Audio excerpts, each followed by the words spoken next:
Đây là một cuộc biểu tình về quyền phá thai vào năm 1972. Mọi người tuần hành để đòi quyền được phá thai hợp pháp. Và năm sau, vụ án Roe v. Wade của Tòa án tối cao đã trao cho họ quyền đó. Nhưng gần 50 năm trôi qua, các cuộc biểu tình đòi quyền phá thai vẫn diễn ra. Chúng ta muốn gì? Truy cập. Rất nhiều cuộc tranh giành chính sách phá thai tập trung vào các luật hạn chế do chính quyền tiểu bang đặt ra, và các tòa án duy trì hoặc bãi bỏ các luật đó, kể cả tòa án tối cao. Nhưng Tổng thống và Quốc hội nắm giữ quyền lực duy nhất đối với quyền tiếp cận phá thai, bởi vì họ có tiếng nói cuối cùng về đồng đô la liên bang hỗ trợ nó trong mọi ngân sách liên bang trong 43 năm qua. Trong số tất cả các chương trình chính phủ tài trợ, như quân đội, viện trợ nước ngoài và giáo dục, cũng có ngôn ngữ về điều gì đó. Chính phủ không thể chi tiền liên bang cho những phạm vi phá thai, ngoại trừ trường hợp hiếp dâm hoặc loạn luân, hoặc nếu việc mang thai sẽ đặt người phụ nữ có nguy cơ tử vong. Điều khoản này được gọi là tu chính án, và nó ảnh hưởng không tương xứng đến những người có thu nhập thấp sống dựa vào sức khỏe do liên bang tài trợ. Quan tâm. Mọi tổng thống kể từ năm 1976 đều ủng hộ tu chính án 2 bằng cách phê duyệt ngân sách từ Quốc hội. Nhưng cuộc bầu cử năm 2020 có thể thay đổi điều này, bởi vì trong khi một ứng cử viên ủng hộ tu chính án 2, người kia sẽ thề sẽ phản đối nó. Việc đưa tu chính án 2 vào ngân sách liên bang có thể bắt nguồn từ Roe v. Wade. Trong những năm ngay sau các quyết định này, chính phủ liên bang trả tiền cho việc phá thai thông qua Medicare, chiếm khoảng 1/3 của tất cả các thủ tục phá thai. Nhưng phản ứng dữ dội chống phá thai diễn ra nhanh chóng, bao gồm cả trong Quốc hội. Năm 1976, đại diện của Illinois, Harry Hyde, đề xuất tu chính án 2 đình chỉ phá thai. Trong phiên điều trần ngân sách hàng năm, nó được thông qua với số phiếu 199 trên 165, kết thúc trong hóa đơn chi tiêu của năm đó.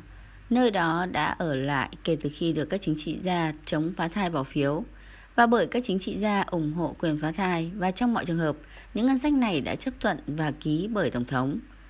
Năm 1977, Harry Hyde đã nói rõ ý định sửa đổi của mình. Ông ấy nói, tôi chắc chắn muốn ngăn chặn nếu tôi có thể hợp pháp bất kỳ ai phá thai, một phụ nữ giàu có, một phụ nữ trung lưu, hoặc một phụ nữ nghèo, ông nói. Thật không may mắn, phương tiện duy nhất hiện có là hóa đơn Medicare. Có một số cơ quan bị ảnh hưởng trực tiếp bởi tu chính án 2 cung cấp sức khỏe. Tuy nhiên, Medicare là lớn nhất. Nó chi trả cho các dịch vụ y tế cơ bản cho chỉ hơn 76 triệu người Hoa Kỳ đang sống cận nghèo hoặc bị tàn tật. Một phần tài trợ của Medicare đến từ đô la liên bang, phần khác đến từ tiểu bang bạn đang sống. Dịch vụ phá thai ở Hoa Kỳ phần lớn phụ thuộc vào nơi bạn sống, về sự sẵn có của các dịch vụ, và thêm đó là khả năng chi trả của bảo hiểm cho 16 tiểu bang này sẽ giúp người dùng Medicare trang trải chi phí phá thai. Nhưng 34 bang này và Washington DC thì không. Bất kỳ ai muốn phá thai ở đó đều phải trả toàn bộ hóa đơn. Điều đó có nghĩa là gần 8 triệu người trong độ tuổi sinh đẻ sống ở bang này không được bảo hiểm cho các dịch vụ phá thai vì tu chính án 2. Những hạn chế Medicare này đặt gánh nặng lớn nhất lên những người có thu nhập thấp. Cô Laurie Roberts nói, về cơ bản, chúng tôi có thể bỏ công việc đang làm nếu tu chính án không tồn tại.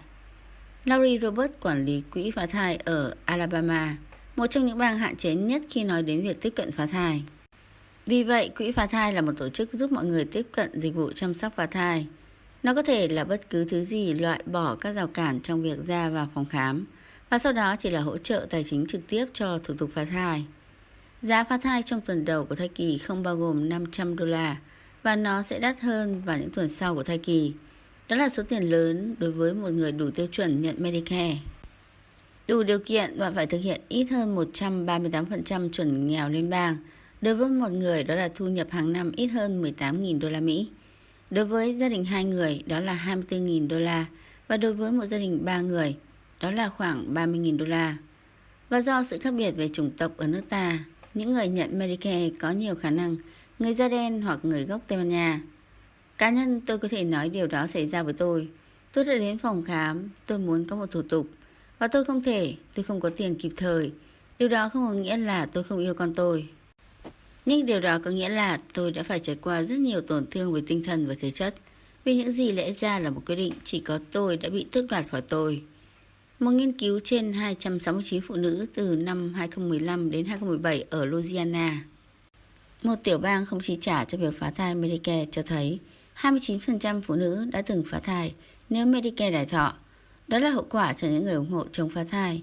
Ít người phá thai hơn, những hạn chế về phá thai như tu chính án 2 đã áp dụng vào các loại hình sức khỏe khác. Bảo hiểm cũng vậy.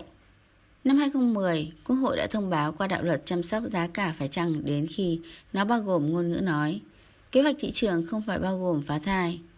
Ngày nay, những tiểu bang này sẽ không bao gồm nó theo kế hoạch thị trường, và các bang này thậm chí còn hạn chế các công ty bảo hiểm tư nhân chi trả thủ tục này. Và do đó, ngày càng nhiều người bị ảnh hưởng, và họ thậm chí có thể không biết rằng họ đã bị ảnh hưởng cho đến khi họ tìm đến dịch vụ chăm sóc phá thai. Nhưng các hạn chế về thuốc chữa bệnh cả liên bang và tiểu bang nhằm mục tiêu cụ thể. Người nghèo phá thai cũng giống như nhiều dịch vụ khác. Nếu bạn có phương tiện, bạn có thể có bảo hiểm trả cho một dịch vụ, hoặc bạn có đủ khả năng để trả tiền túi cho các dịch vụ này. Và nếu không được cung cấp ở một nơi gần bạn, bạn có thể đủ khả năng để đi du lịch, nhận chỗ ở, nghỉ việc hoặc nhận trông trẻ. Tất cả những thứ đó đều là những thứ dành cho phụ nữ có thu nhập cao hơn, mà có thể không có để phụ nữ có thu nhập thấp hơn. Hai ứng cử viên trong cuộc bầu cử năm 2020 chắc chắn ở góc độ đảng phái của họ về vấn đề này, việc phá thai, nhưng không phải lúc nào cũng vậy. Joe Biden nhận chức thượng viện năm 1973, cùng năm với Roe Wade qua đời và ủng hộ tu chính án 2, kể từ khi nó được đưa ra vào dự luật chi tiêu liên bang vào năm 1976.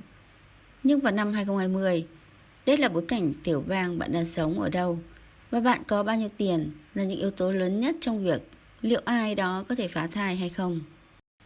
Đó là lý do tại sao Joe Biden, với tư cách là một ứng cử viên tổng thống, nói rằng ông đã thay đổi lập trường của mình. Nếu tôi tin rằng chăm sóc sức khỏe là một quyền như tôi làm, tôi không còn có thể ủng hộ một sửa đổi làm cho quyền đó phụ thuộc vào mã zip của ai đó. Và Trump chỉ đào sâu hơn trong quan điểm chống phá thai của mình.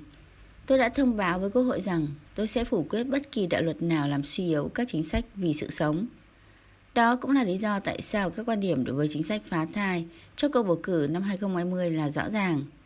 Đó là sự lựa chọn giữa một tổng thống có kế hoạch dỡ bỏ rào cản này đối với quyền tiếp cận phá thai đối với những người dễ bị tổn thương nhất của đất nước, và ai sẽ giữ nguyên hiện trạng với chi phí của họ.